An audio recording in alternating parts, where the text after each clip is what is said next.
परभणीप्रमाणेच बीडची घटना सुद्धा गंभीर आहे। त्यामुळे राहुल गांधींनी बीडमध्ये येणं गरजेचं होतं असं मराठा आरक्षण अभ्यासक डॉक्टर गणेश गोळेकर यांनी म्हटलंय। संतोष देशमुख यांची निर्घृण हत्या करण्यात आली, त्यामुळे राहुल गांधी यांनी तिथेही लक्ष देणं गरजेचं होतं असं गोळेकर म्हणाले।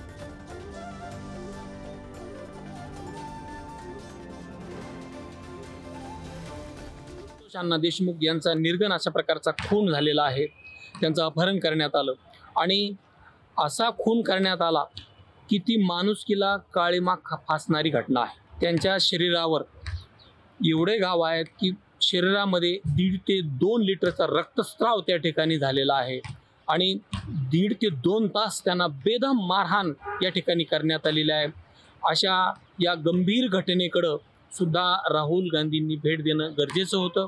अतिशय दुर्दैवी हा प्रकार आहे आणि मी तर असं म्हणतो की राहुल गांधी हे यांना काही समजत नाही आणि राजकारण हे त्यांच्या बसचं नाही, परंतु त्यांनी त्या कुटुंबाचं सांत्वन करायला जायला पाहिजे होतं आणि ते गेले नाही।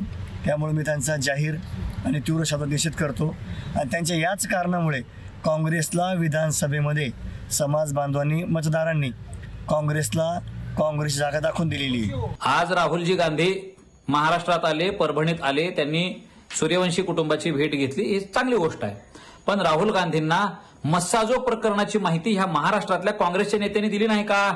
का राहुल गांधीजींना देशमुखांची झालेली हत्या ही महत्वाची वाटली नाही की राहुल गांधींना देशमुख कुटुंबाला भेट दिल्यानंतर त्यांचं राजकारण साध्य होणार नाही असं वाटलंय का?